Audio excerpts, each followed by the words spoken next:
अभी तक हमने देखा कि शिया लिंसी को जियांग के बारे में सब कुछ बता देती है। तो लिंसी कहती है कि क्या तुम पागल हो, तुम उस पड़ोस में रहने वाले आदमी को छूना चाहती हो जिसे जर्म फोबिया है और तुम उसे पसंद करने का नाटक करना चाहती हो। तो शिया कहती है कि मुझे नहीं पता क्या हुआ, लेकिन मुझे उसके अलावा किसी और का टेस्ट पसंद नहीं है। तो लिंसी कहती है कि मैं अभी डैड को फ़ोन करके सब बताती हूँ, पर शिया उसे रोक देती है कि नहीं, अगर उन्हें पता चला तो मुझे सज़ा मिलेगी। तो लिंसी कहती है कि जब तुमने मुझसे जर्म फोबिया के बारे में पूछा था तो मुझे पता था कि तुम कोई परेशानी खड़ी करने वाली हो।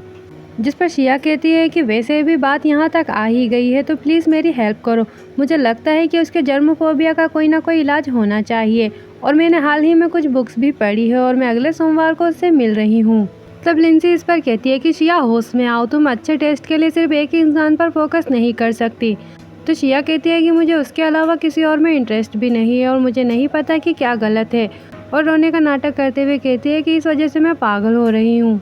तो लिंसी उसे चुप कराती है कि मैं कोई सॉल्यूशन निकालती हूँ। तो शिया भी इस पर खुश हो जाती है कि तुम मेरी हेल्प कर रही हो और तुम सबसे अच्छी बहन हो, और ये सीन फिर यहीं पर कट हो जाता है। वेल अब हमें उसके बाद शिया को दिखाया जाता है जो कि जियांग के घर के बाहर तरबूज खाते हुए चक्कर लगा रही थी। तभी जियांग बाहर आकर शिया को देख कहता है कि तुम मेरे दरवाजे के बाहर क्या कर रही हो। तो वो कहती है कि मैं तुम्हारा वेट कर रही थी और वैसे भी कल तुम्हारे पास कोई काम नहीं है, इसलिए मैं तुम्हें कहीं पर लेकर जाऊंगी। तो वो मना कर देता है कि मैं नहीं जा रहा हूँ। तो शिया कहती है कि मेरा यकीन करो, मैं प्रॉमिस करती हूँ कि मैं तुम्हारे ऑर्डर का फॉलो करूँगी और तुम्हें उसी जगह पर लेकर जाऊँगी जहाँ पर कोई भी नहीं हो। तो वो कहता है कि ऐसी जगह जहाँ पर बिल्कुल भी कोई भी ना हो। तो शिया भी इस पर हाँ कहती है, तो तब वो मान जाता है। और अब उसके बाद दिखाते हैं कि शिया जियांग को चिड़ियाघर यानी कि जू में लेकर आई होती है और कहती है कि ये वीकेंड का दिन है, इसलिए यहाँ पर ज़्यादा लोग भी नहीं है और ये अच्छी बात है ना। तो वो कहता है कि इस जगह की प्रॉब्लम लोगों का ज़्यादा होना नहीं है, मैं बस नहीं जाना चाहता और मैं नहीं जा रहा हूँ कि अगर वापस घर जाने लगता है। तो शिया उसे रोक कर कहती है कि क्या अब तुम्हें तुम्हारी स्टोरी बुक नहीं चाहिए, और अपने साथ चलने का कहती है। तो जियांग को भी ना चाहते हुए उसके साथ में जाना ही पड़ता है। और अब उसके बाद वो दोनों कुछ एनिमल्स को देखने लगते हैं जैसे कि जिराफ, एलिफेंट। वहीं फिर वो अपनी नाक पर हाथ रखे हुए होता है और कहता है कि हम ऐसी जगह पर क्यों आए हैं। तो शिया कहती है कि ऐसा एंग्री फेस मत बनाओ, क्या तुम्हें एनिमल पसंद नहीं है। तो वो कहता है कि ऑफकोर्स मुझे एनिमल पसंद है, लेकिन सिर्फ फ़ोटोज़ में, और ज़िंदा एनिमल की वजह से सांस लेने में एलर्जी होगी और जानवरों के मुंह में लार होती है जिसमें कई सारे बैक्टीरियाज होते हैं। तो इस पर शिया कहती है कि इसी वजह से हम यहाँ पर आए हैं, और उसके क्लोज होते हुए कहती है कि क्या मैंने नहीं कहा था कि मैं तुम्हारे जर्मोफोबिया का इलाज करूँगी, और आगे चलने लगती है। तो जियांग भी उसके पीछे पीछे जाता है। और अब फिर हमें फ्लैशबैक में दिखाते हैं कि लिंसी ने ही शिया को ये सारे आइडियाज़ दिए थे कि उसे ऐसी जगह पर ले जाना चाहिए जिसे वो बिल्कुल भी पसंद नहीं है और ऐसी चीज़ें कराई जानी चाहिए जो उसे बिल्कुल भी पसंद नहीं है। तो शिया बिल्कुल वैसा ही करती है। और अब उसके बाद जियांग को वो कुछ एनिमल्स के पास में लेकर आती है और उन्हें खाना खिलाने लगती है। तो जियांग कहता है कि तुमने कहा था कि तुम बस उन्हें देखोगे और अब तुम उन्हें खाना खिला रही हो, मैं उन्हें खाना नहीं खिलाऊंगा। तो शिया कहती है कि अब जब हम यहाँ पर आ ही गए हैं तो तुम्हें इस चीज़ का एक्सपीरियंस करना चाहिए, और अगर तुम नहीं करोगे तो ये सब वेस्ट हो जाएगा। और वैसे भी तुमने हाथों में ग्लव्स पहन रखे हैं, तो तुम्हें बस अपने हाथों में कुछ लेना है और उन्हें बस खिलाना है। तो वो फिर से एक्सक्यूज़ देने लगता है कि इनके मुँह में बहुत सारी लार है, मैं इन्हें नहीं खिलाऊँगा। तो शिया कहती है कि ये सब बहुत प्यारे हैं, एक बार ट्राई तो करो। तो तब वो मान जाता है और फिर अपने हाथ में थोड़ा सा खाना लेकर उन्हें डरते हुए खिलाने लगता है, जिनमें से एक एनिमल उसके पास में आकर खाना भी खाने लगता है। और उसे खिलाने के बाद वो काफ़ी ज़्यादा घबरा जाता है और फिर जल्दी से बाहर आते ही अपने हाथों से ग्लव्स उतार कर डस्टबिन में फेंक देता है और कहता है कि अब हमने सब कुछ देख लिया है, तो क्या अब हम घर जा सकते हैं। तो शिया कहती है कि रुको, मुझे एक और जगह जाना है और ये जगह आखिरी होगी। तो तब वो भी मान जाता है। और अब वो उसके बाद जियांग को खरगोशों के पास में लेकर आती है और उन्हें हाथ लगाते हुए कहती है कि ये बहुत प्यारे हैं, आओ तुम भी इन्हें टच करो, तुम्हें अच्छा लगेगा। तो वो कहता है कि नहीं, मुझे ये पसंद नहीं। तो शिया उसे फिर से ट्राई करने को कहती है, पर वो मानता ही नहीं है। तो शिया उठकर दरवाज़ा बंद करके सामने ही खड़ी हो जाती है। तो वो कहता है कि तुम दरवाज़ा क्यों बंद कर रही हो। तो शिया उसके सामने खरगोशों का खाना फेंक देती है और वहाँ कुछ देर रुकने के लिए कहती है कि अगर तुम इसका सामना नहीं करोगे तो तुम अपने जर्मोफोबिया के डर पर काबू नहीं कर सकोगे। तो वो उसे दरवाज़ा खोलने के लिए कहता है, पर शिया मानती नहीं है। तो तब वो खुद से आकर शिया का हाथ हटाने लगता है। तो शिया उसे अपना हाथ पकड़े हुए देखकर हैरान हो जाती है। तभी वो उसका हाथ हटाकर बाहर निकल जाता है। तो तब शिया भी उसके पीछे जाती है। और अब जियांग बाहर आने के बाद कहता है कि तुम क्या करने की कोशिश कर रही हो। तो शिया कहती है कि मुझे माफ़ कर दो, मैंने सचमुच नहीं सोचा था कि तुम बस एक खरगोश से डर जाओगे। और तभी फिर हंसने लगती है। तो वो पूछता है कि तुम किस बात पर हंस रही हो। तो शिया कहती है क्योंकि तुमने अभी अभी मेरा हाथ पकड़ा था और ये पहली बार है जब तुमने मुझसे कांटेक्ट किया। तो जियांग कहता है कि ऐसा इसलिए क्योंकि तुमने मेरा रास्ता रोका था। और फिर शिया भी कहती है कि मुझे सच बताओ, क्या ये लड़की को टच करने का एक्सपीरियंस तुम्हारा पहली बार है? तो वो इस पर कुछ भी नहीं कहता है। तो शिया कहती है कि ऐसा लगता है जैसे कि वो स्टोरी बुक तुम्हारे लिए काफ़ी इम्पोर्टेंट है, लेकिन कोई बात नहीं, वो तो बस एक स्टोरी बुक है और वो तुम्हारे लिए इतनी इम्पोर्टेंट क्यों है? जिस पर जियांग कहता है कि कुछ चीज़ें तुम्हें बेकार लग सकती है, लेकिन वो दूसरों के लिए अमूल्य यानी कि कीमती हो सकती है।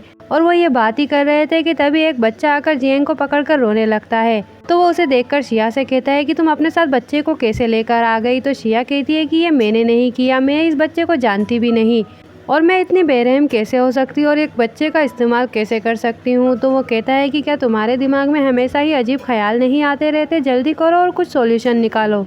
तो जियांग भी काफ़ी ज़्यादा घबरा जाता है। तो वो कहती है कि ठीक है, मैं जाकर अनाउंसमेंट करती हूँ, तुम बच्चे को देखो, और चली जाती है। तो जियांग भी उसे कहता रह जाता है कि मत जाओ और काफ़ी ज़्यादा परेशान हो रहा होता है।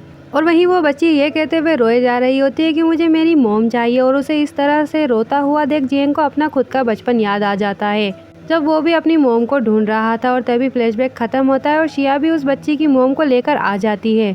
तो वो बच्ची भी अपनी मॉम को देखते ही गले लग जाती है। वहीं शिया बताती है कि बच्ची की मॉम भी उसे ढूंढ रही थी और जैसे ही मैं एडमिनिस्ट्रेशन ऑफिस पहुंची तो वो मुझे वहीं पर मिल गई, इसलिए मैं उन्हें जल्दी लेकर आ गई। और फिर जियांग से कहती है कि मुझे माफ़ करना, मैं बच्चों की देखभाल करने में अच्छी नहीं हूँ, इसलिए मैंने तुम्हें उसकी देखभाल करने के लिए यहाँ छोड़ दिया। मैंने कभी नहीं सोचा था कि तुम सच में इसमें काफ़ी अच्छे होंगे। तो जियांग कहता है कि मैंने सच में कुछ ज़्यादा नहीं किया और चलने का कहता है। और फिर वो दोनों ही वहाँ से चले जाते हैं। और अब उसके बाद घर पहुंचने के बाद शिया कहती है कि तुमने आज बहुत मेहनत की है, मैं घर पहुंचते ही तुम्हें आगे के 2 पेज सेंड कर दूंगी। जिस पर जियांग कहता है कि तुम मेरे साथ ऐसा बिहेव क्यों करती हो? तुम्हारे जैसी लड़कियों के तो कई लवर होने चाहिए जो तुम्हारे साथ बाहर जाने के लिए लाइन में खड़े होंगे, पर तुम मुझे देखने की इतनी कोशिश क्यों करती हो? मैं सिर्फ एक राइटर हूँ और इस पहचान के अलावा मैं बस एक नॉर्मल इंसान हूँ। तो शिया कहती है क्योंकि तुम खास हो, जैसा कि तुमने अभी कहा, कुछ चीज़ें दूसरों के लिए बेकार लग सकती है लेकिन कुछ लोगों के लिए वो कीमती हैं और मेरी नज़र में तुम नॉर्मल नहीं हो, तुम संजोए जाने के लायक हो। और ठीक है, अगर तुम्हें ये तरीका पसंद नहीं है तो अगली बार जब भी तुम्हें बुक पढ़ना हो तो तुम मेरे पास खुद से आ जाना, और अब मैं तुम्हें नेक्स्ट वीक मिलूंगी। और इतना कहकर वो अंदर चली जाती है। तो जियांग भी वहाँ पर कुछ देर खड़ा रह जाता है, जिसके बाद हमें जियांग को दिखाते हैं जो कि उस बुक को पढ़ रहा था। और उस बुक को पढ़ने के बाद फिर वो शिया की बातें याद करने लगता है, क्योंकि शिया ने कहा होता है कि तुम मेरे लिए कीमती हो यानी कि अनमोल हो। और इसके बाद फिर वो अपनी मॉम की भी बातें याद करने लगता है, जो कि कह रही होती है कि तुम किसी को भी यूं ही अपनी मॉम मत कहो, मैं तुम्हारे डैड की वाइफ हूँ और अब से मैं ही तुम्हारी मॉम हूँ, समझे? और यही सारी बातें याद करके वो काफ़ी नर्वस हो जाता है। अब उसके बाद नेक्स्ट सीन में हमें दिखाते हैं कि लिंची शिया को काफ़ी ज़्यादा मार रही होती है, क्योंकि उसने बिना बताए ही जियांग को चिड़ियाघर ले गई थी और उसे ज़बरदस्ती करके उसका ट्रीटमेंट करने की कोशिश की थी। तो शिया भी उससे माफ़ी मांगती है, तो लिंची भी उसे छोड़ देती है। जिसके बाद शिया कहती है कि तुमने मुझे डरा दिया, तुम बहुत ही ज़्यादा क्रूर हो। तो लिंची कहती है कि अगर तुम प्रोफेशनल नहीं हो तो तुम्हें ये अकेले नहीं करना चाहिए और तुम पेशेंट्स के साथ ज़बरदस्ती नहीं कर सकती। तो शिया कहती है कि मैं जानती हूँ, लेकिन बस मैं उसे जल्दी ठीक करना चाहती थी। तो वो कहती है कि तुम्हें थोड़ा पेशेंस रखना होगा, तुम्हें इसे धीरे धीरे करना होगा। अगर तुम उसे मजबूर करोगी तो वो बस ट्रीटमेंट को रिजेक्ट करेगा और तुम उसे मजबूर नहीं कर सकती। और बताती है कि कुछ लोग किसी एक्सीडेंट की वजह से बीमार हो जाते हैं। तो शिया कहती है कि क्या जर्मोफोबिया भी किसी एक्सीडेंट की वजह से हो सकता है? तो लिंची कहती है कि मैं इस बारे में श्योर नहीं हूँ, लोगों की बीमारी अलग अलग होती है और तुम अगर सच में जानना चाहती हो तो तुम्हें उसके करीब जाना होगा। तो शिया भी हैरानी से कहती है कि करीब जाना होगा, और सीन यहीं पर कट होता है। जिसके बाद हमें अब शिया का फोटोशूट दिखाया जाता है और शूट खत्म होने के बाद एक लड़का शिया को गोल्ड फिश देता है। तो शिया कहती है कि मैं पेट्स का ख्याल रखने में अच्छी नहीं हूँ। तो वो कहता है कि गोल्ड फिश का ख्याल रखना आसान है, ये दूसरे पेट एनिमल की तरह नहीं होती, बस इसे फिश जार में रखो और इसे कुछ खाना खिलाओ। और मैंने सुना है कि छोटा सा पेट एनिमल होने से कई आराम और कई खुशी हो सकती है। तो शिया भी तब मान जाती है और फिश लेकर उसे थैंक्स कहती है। अब हमें जियांग को दिखाते हैं जो कि अपना काम कर रहा होता है। तभी उसे डोरबेल की आवाज़ आती है और फिर वो जाकर देखता है, पर उसे वहाँ पर कोई भी नहीं दिखाई देता। और तभी जियांग को वो गोल्ड फिश दिखती है जो कि शिया उसके घर के आगे छोड़कर चली गई थी। तो जियांग भी उसे देखकर घर के अंदर लेकर आ जाता है और फिर शिया को कॉल कर पूछता है कि ये क्या है। तो शिया कहती है कि ये तुम्हारे लिए गिफ्ट है। तो जियांग कहता है कि मुझे इसकी ज़रूरत नहीं, और क्या तुम घर पर हो, मैं इसे तुम्हें वापस भेज दूंगा। तो शिया घबरा कर कहती है कि नहीं, मैं बहुत बिजी हूँ, इसे वापस मत भेजो, मैं तुम्हें बता रही हूँ पेट एनिमल की देखभाल करना मेंटल हेल्थ के लिए अच्छा होता है, इसे ट्राई करो। तो वो कहता है कि मैंने कभी ऐसी चीज़ का ख्याल नहीं रखा है। तो शिया कहती है कि ये सिर्फ एक गोल्ड फिश है, इसे ट्राई करो और इसे फेंकना मत, मैं आकर चेक करूँगी। और इतना कहकर वो कॉल कट कर देती है। तो जियांग भी इस पर चिढ़ता है और फिर अब जियांग उस फिश को देखते हुए कहता है कि मुझे तुम्हारे साथ क्या करना चाहिए। तभी वो फिश पूप कर देती है और उसे खाने लगती है। तो जियांग कहता है कि तुम्हें इसे नहीं खाना चाहिए और कहता है कि छी, और उसे कहीं ले जाने लगता है। और ये सीन यहीं पर कट होता है, जिसके बाद अब हमें शिया को दिखाया जाता है जो कि अपनी वर्क प्लेस पर थी। और तभी शिनरेन आकर शिया को बताती है कि तुम एनएल कॉस्मेटिक कंपनी के सेकेंड राउंड में पहुंच गई हो। तो शिया भी ये सुनकर काफ़ी खुश होती है और फिर शिनरेन बताती है कि हमें कल एनएल कंपनी के हेडक्वार्टर जाना है कोलैबोरेशन के नेक्स्ट स्टेप के लिए। तो शिया भी ये सुनकर खुश होती है और उसे गले लगा लेती है। और बस फिर इसी सीन के साथ पार्ट 7 यहीं पर एंड हो जाता है। एंड आई होप कि आपको ये वीडियो और ड्रामा एक्सप्लेनेशन अच्छा लगा हो। तो इसके नेक्स्ट पार्ट के लिए मेरे वीडियो को लाइक और चैनल को सब्सक्राइब जरूर करें, ताकि आपको मेरे आने वाले वीडियो का नोटिफिकेशन सबसे पहले मिल सके। एंड तब तक के लिए bye bye and thank you.